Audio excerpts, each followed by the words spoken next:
안녕하세요. 행복씨앗입니다. 오늘도 시장을 정리하면서 하루를 마무리하는 시간을 가져볼까 합니다. 오늘 우리 시장은 코스피도 코스닥도 상승 마감했습니다. 코스피는 0.28%, 코스닥은 0.52% 상승 마감했습니다. 시장 수급을 보면은 좀 조용합니다. 이렇게 순매매 규모가 그렇게 크지 않죠. 어제는 코스닥이 에코프로 때문에 좀 왜곡이 있었습니다만은 오늘은 이렇게 다시 조용해졌습니다. 시장 수급의 순매매 이 상황을 볼 때 크지 않다는 것은 세력들이 좀 지켜보고 있다, 이런 이야기입니다. 그럼 세력들이 무엇을 지켜보고 있냐면은 바로 잭슨홀 미팅 이후에 바로 이 파월 연준 의장이 어떤 이야기를 하는가, 그러니까 향후 통화 정책에 대해서 어떤 이야기를 할 것인가, 이걸 지켜보고 있다는 거예요. 지금 미국 같은 경우는 고용이 굉장히 좋습니다. 완전 고용이라고 이야기도 들 만큼 굉장히 좋고, 또 그리고 그런 고용이 좋다는 것은 향후 물가 상승 압력이 있다는 걸 또 뜻합니다. 또 그리고 최근에 이 원자재 가격 보면은, 이거 미국의 기준금리인데 원자재 가격을 보면은 석유 가격도 이 원유 가격 있죠, 이렇게 지금 오르고 있습니다. 이거는 또 향후 물가에 영향을 미치겠죠. 또 그리고 구리 가격도 최근에 좀 떨어졌습니다만은 저점 대비 좀 올랐고, 또 그리고 콩 가격도 이렇게 오르고 있습니다. 특히 콩 가격이 오르면 걱정스러운 데가 중국이 아닐까 싶은데, 중국은 전 세계에서 돼지고기 소비가 가장 많은 국가입니다. 그래서 콩 가격이 오르게 되면은 원가 부담이 있을 수밖에 없겠죠. 그러니까 중국은 다른 어떤 나라보다 콩 가격에 대해서 신경 쓰지 않을까 싶어요. 여튼 미국은 경기도 좋고 또 이런 여러 가지 원자재 가격들도 오르기 때문에 이거는 물가가 충분히 앞으로 더 높아질 수 있다는 걸 의미합니다.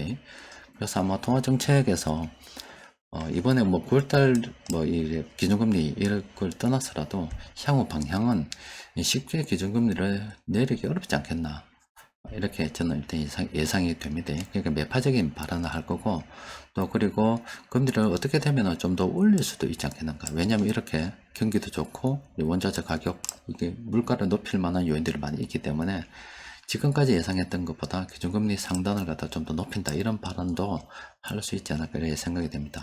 그러면은 미국에서 저렇게 기준금리를 올릴 것 같다, 통화정책 방향이 그렇게 정해지면은 이거를 지금 바라보는 게 우리뿐만 아니라 한국은행에서도 굉장히 지금 많이 바라볼 겁니다. 지금 미국하고 우리나라하고 기준금리 차가 한 2% 정도 나죠. 2% 정도 나는데 자꾸 그 금리 격차에 대해서 한국은행장에게 질문을 하지 않을 수가 없습니다. 역사적으로 볼 때 이렇게 기준금리 격차가 컸던 적이 없었기 때문에. 근데 이제 그 한국은행장도 자꾸 방향성이 더 중요하다, 격차보다 방향성이 중요하다, 이렇게 투자 심리를 좀, 시장의 심리를, 걱정하는 심리를 좀 진정시키려고 하는데, 만약에 미국에서 이 통화정책 방향 쪽 들어보고 어떤 금리 상단을 갖다 좀 높이고 통화정책을 갖다가 좀 더 고금리 상태로 오래 끌고 갈 것 같다, 이렇게 되면은 저는 이번에 8월 달에 기준금리 올려야 된다 생각했는데, 이번 채권 전문가들이 예상은 동결한다, 아니면 못 올린다, 이런 이야기까지, 올리고 싶어도 지금 못 올린다, 우리나라 경제 상황이 좋지 않기 때문에, 이런 이야기까지 하고 있어요. 그래도 어쨌든 간에 미국의 통화정책 방향이 고금리 상태를 지속되거나 더 올린다 그러면 우리도 따라갈 수밖에 없는 그런 상황에 놓여집니다. 그래서 여러분들께서도 조심해야 됩니다. 그 유동성 관리에 항상 만전하게 하고 있어야 됩니다. 그런데 예전에 여러분들께 이런 말씀을 드렸죠. 지금 현재 우리가 지난 1980년부터 지금 살아왔던 이 시대가 저금리 시대, 금리가 장기적으로 지금 화면에서 보시는 것처럼 계속 떨어지는 시대에 우리가 살았습니다. 그런데 앞으로는 이제 한 시대가 끝나고 앞으로 이 빨간색 시대가 온다라고 제가 여러분들께 누누이 말씀드렸습니다. 그럼 지금 왜 장기적으로 금리가 상승할 수밖에 없는가? 이 이야기에 대해서는, 이유에 대해서는 여러분들이 또 다 알고 계실 겁니다. 이제 왜 그런가 하면 바로 돈이 너무 많이 풀려서 그렇죠. 지금 이거는 돈이라고 하는 것은 은행에서 풀리는 게 다가 아니고 정부에서 재정 지출로, 그러니까 정부 부채로 있는 거, 또 그리고 중앙은행에서 돈을 공급하죠. 이것들이 뻥튀기가 됩니다. 대출하는 과정에서 뻥튀기가 되고, 이 뻥튀기 하는 정도는 정부에서 또 한국은행에서 결정하겠죠. 지급 준비율을 가지고 결정을 하게 되죠. 여기 이제 대출로 뻥튀기가 빵 되는 거고, 그 과정에 이자는 만들어지지 않는다, 이런 말씀 드렸잖아요. 요거는 돈이 뻥튀기가 되는 근원입니다. 근원. 본원 통화이기 때문에. 대차 대조표이기 때문에 근원입니다. 그런데 어찌됐든 간에 지금 돈 늘어난 거 보죠. 돈 늘어난 거. 이번에 코로나 때 돈을 너무나 많이 늘렸어요. 그동안 4였는데 늘어난 것만큼 늘려버렸습니다. 돈이 너무 많이 지금 늘어나 버려요. 경제는 이만큼 성장하지 않았는데 돈이 너무 많이 늘어나 버렸죠. 그럼 저게 바로 장기적인 금리 인상을 가져올 수밖에 없다라는 거예요. 그렇게 되면은 지금 우리가 지금까지 살아왔던 여러 가지 많은 상식들이 있죠. 투자는 레버리지를 이용할 수 있어야 된다. 이런 것도 우리가 상식으로 생각할 수 있었고, 집을 낼 때는 반드시 부채를 안고 사야 된다. 집 살 때 빚을 얻게 되면 그거 갚는 게 아니라 다음 사람한테 더 높여가지고 떠넘기는 거다. 이때까지 그렇게 계속 살아왔잖아요. 근데 그게 자연스러운 거고, 원래 집을 살면은 그렇게 떠넘기는 거고 갈아타는 거고 있다 생각을 해왔는데, 이거는 금리가 낮아질 때는 그게 가능하죠. 근데 금리가 올라질 때는 그런 방식은 안 맞을 수도 있단 말이에요. 그래서 여러분들께 늘 말씀드린 것처럼 내 때는 이랬다. 아빠는 이렇게 살았다. 엄마는 이렇게 살았다. 우리 때는 이랬다. 내가 알고 있는 지난 살아온 걸 가지고서 자녀에게 어설픈 조언을 하면은 패가망신한다. 그 자녀 인생 비리는 거다. 왜냐하면 우리는 이 시대를 살았습니다. 이 시대를 살았었고, 근데 우리가 앞으로 쭉 우리 자녀들은 이런 시대를 살아가게 될 거라고요. 우리하고 전혀 맞지 않겠죠. 그럼 자녀들은 어떤 공부를 해야 되느냐? 자녀들은 바로 1929년도에 있었던 미국의 대공황 시대를 좀 공부를 해야 됩니다. 또 그리고 건보니제가 만들어질 때쯤 전 세계가 전쟁이 나고 어떻게 해서 건보니제가 만들어졌는지 이런 것도 좀 생각을 좀 해봐야 돼요. 그런 거 공부를 많이 해봐야 됩니다. 또 그리고 공부를 할 때 자녀들은 이 시대에 미국 경제가 어떻게 됐고 전 세계 경제가 어떤 식으로 금리가 오를 때 발전했는가도 좀 공부를 많이 해야 됩니다. 또 그리고 당장에는 지금 이때 기준금리를 보면 갑작스럽게 급하게 이렇게 올렸던 이 구간이 있죠. 이 1970년대에서 이 구간이 있잖아요. 이 구간은 이제 정말로 돈이 너무 많이 풀려서 스태그플레이션이라고 이야기하는 그런 부분들입니다. 그럼 이것도 돈이 많이 풀려서 일어났던 현상 중에 하나예요. 그러면은 자녀들도 지금 당장은 이런 공부들을 좀 해야 되겠죠. 우리가 이 경제라고 하는 게 살아가는데 별거 영향을 나 경제 몰라도 착하게 살면 된다 이렇게 생각하는 것 같아도 그렇지 않아요. 여기서 보면 이 회색 있죠. 이 회색 있잖아요. 이 회색들이 정말로 지뢰밭들입니다. 지뢰밭들. 이 지뢰밭이라는 게 뭐냐면 돈이 늘어났다가 갑자기 벌써 회색 때마다 이 금리를 내리잖아요. 금리를 내리는 데마다 시장에 지금 돈을 공급한다는 거예요. 돈이 사라지니까 공급한다는 거예요. 돈이 줄어들면 어떤 현상이 발생됩니까? 사람들이 파산을 합니다. 파산을 하면은 그냥 망했다고 안 하는 게 그냥 그 사람 인생 끝나는 겁니다. 어떤 때 집안이 풍지박산날 수가 있어요. 그게 겁나니까 어떤 간혹 보다 보면 안타까운 소식 좀 접할 때가 있죠. 가족이 동반 자살했다. 누가 자살했다. 아파트에서 떨어져 죽었다. 이런 이야기 나오는 게 앞이 막막하니까 그러니까 돈이 줄어들면 파산을 하게 되면 정말로 앞이 막막해집니다. 어떻게 살아갈지 모르게 된 그런 상황에 놓이게 되는 거예요. 그럼 그런 일들이 있었다는 거예요. 이것뿐만 아니죠. 이건 미국 기준으로 되는 거고 우리나라는 이거 더 있습니다. 우리 IMF 때 이때 있었죠. 또 이때는 전 세계 요거는 또 우리로 치면 카드 대란도 있었고 또 IT 버블 이야기도 나오던 때고 이때는 또 미국에서 시작해도 그래 된 거고 또 중국에서 시작해도 코로나 바이러스 어떻게 전파시키는지 모르겠지만 그거 있었던 거고 이런 식으로 우리가 한평생 살아가는데 10년 살다가 죽을 것도 아니라 이거 한두 번이 아닙니다. 이 위기가 오는 게. 그러니까 이 경제 공부는 우리 삶에 지대한 영향을 미칩니다. 공부해야 되는 거예요. 이거는 그냥 필수 과목입니다. 필수 과목입니다. 자, 오늘 시장 분위기 수급 별로 없었죠. 그런데 그 나머지 그래도 이 세력들이 매수하는 이렇게 업종들이 좀 있긴 했었어요. 업종 굉장히 좀 다양하게 매수를 한 것 같지만 그래도 뽑아보니까 공통적으로 매집한 종목은 딱 하나밖에 없더라고요. 그래서 그럼 어떤 종목인가 들여다보니까 요 EM택이 나와 있네요. 어쩌다 보니 제가 좀 눌러난 것 같은데 지금 이 종목은 들어가면 안 됩니다. 자, 한국항공우주 하나 있는데 한국항공우주는 지금 현재 하락 추세입니다. 이 종목은 건들면 안 되는 거예요. 조심해야 됩니다. 그리고 오늘 뭐 별거 없기 때문에 좀 살펴보면은 현재 지금 우리 코스피에서 관심을 가져볼 만한 업종 어떤 게 있냐면 요런 종목들은 일단 조심해야 되고, 또 이런 종목들은 공부를 좀 해봐야 됩니다. 지금 굉장히 어렵지만은 회복 구간이란 말은 거의 진짜 갈 때까지 갔다 한 바닥권점이 아닐까. 지하실 파고 들어갈 수도 있지만 바닥권이지 않을까. 이런 종목들을 우리가 좀 집중적으로 공부를 좀 해봐야 되고요. 또 그리고 요 종목들을 우리가 좀 관심을 가져봐야 되겠죠.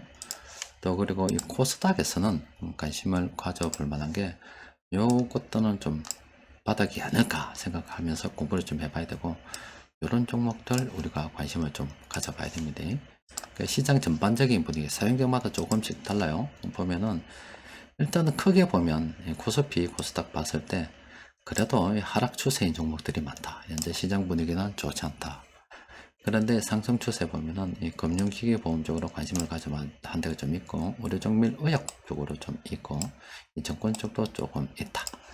들여다보면 상승 풍금이 있는 게 이런 몇 개 있죠. 요 중에서 몇 개. 이런 것들은 우리가 좀 어떤 게 있는가 찾아보고서 관심을 좀 가져봐야 되겠죠. 여튼 하여튼 시장이 좋지 않습니다. 지금 현재 시장은 이번 주까지는 계속 이렇게 관망하는 분위기로 갈 것 같고, 뭐 오늘은 다루지 않았습니다만은 중국 디폴터 이야기 이제 계속 시장의 관심권에 놓여가지고 있습니다. 또 그리고 우리나라로 테마가 좀 만들어졌는데, 뭐 그래 어려워도 중국 관광객들이 얼마나 올는지 모르겠지만 오긴 오겠죠. 관련해서 테마들도 좀 살펴봐야 되고요. 또 그리고 오늘 또 간간히 여러분들께 다뤄드립니다만은 이 장기적으로 볼 때는 이제 금리의 어떤 추세 방향이 바뀐다. 이걸 갖다가 예전에 제가 몇 년 전입니다.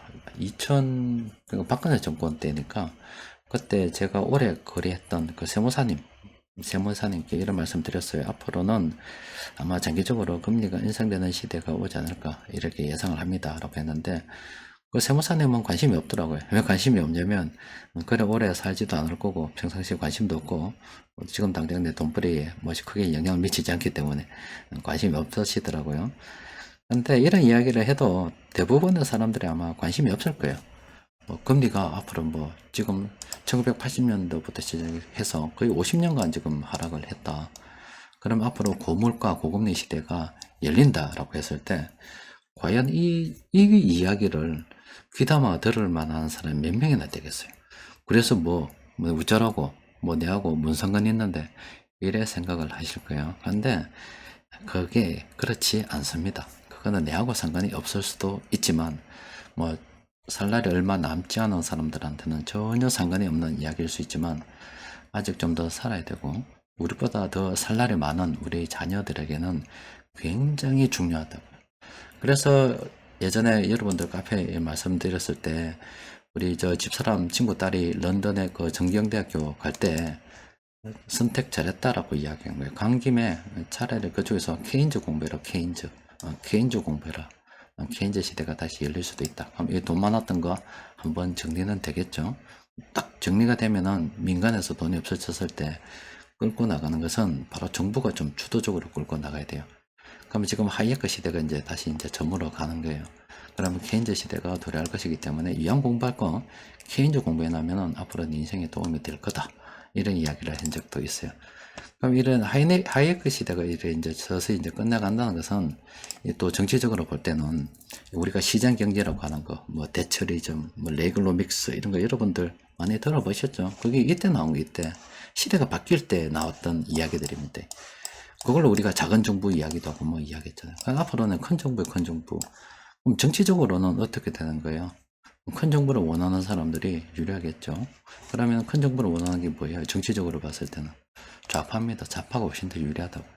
만약에 돈벌이의 대상으로서 내가 정치를 좀 해야 되겠다 하면은 좌파로 가지. 좌파 가서 돈 나눠줄게, 돈 나눠줄게, 돈 나눠줄게를 줄기차게 외우면 됩니다. 계속 그 이야기만 돈 줄게, 공짜로 줄게, 공짜로 줄게.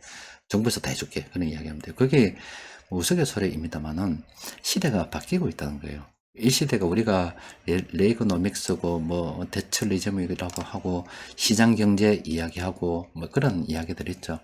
이번에 4차 산업혁명으로 뻥튀기 한번 해서 빵 뭐 터지고 나면은 민간에 돈이 없습니다. 그러면 다시 정부 주도로 나갈 수밖에 없다고요.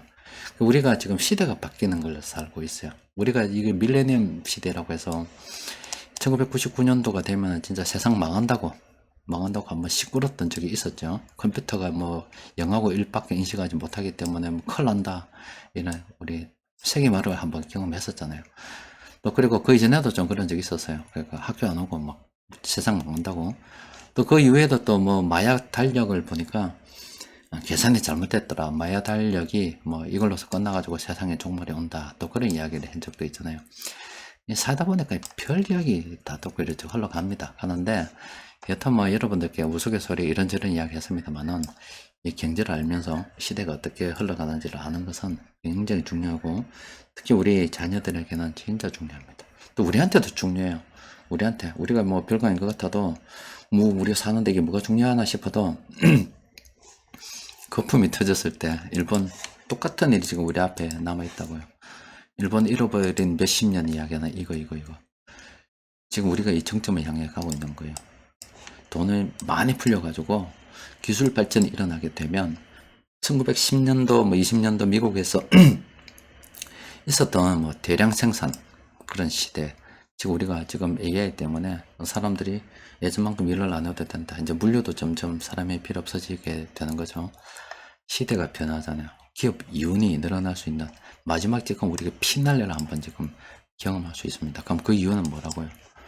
이때 우리가 잘 이용해서 잘 넘어가야 편안하게 살 수 있기 때문에, 다른 거 아닙니다. 내가 돈 많이 벌어서 뭐 세상을 통치하자 그런 이야기도 아니고, 돈 많이 벌어서 그냥 위기 잘 타고 넘어서 일신상 편안하게 살자. 막 한번 사는 김에 행복하게 살다 죽자.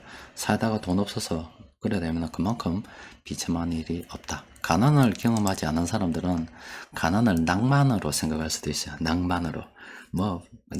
정말 인간적인 걸로 낭만적으로 생각할 수도 있는데, 정말 파산을 경험해보고 가난을 경험해본 사람들한테는 미친 새끼 아이가 싶을 겁니다. 미친 새끼 아이가 싶을 거예요. 진짜 가난을 경험하면은 전혀 다릅니다.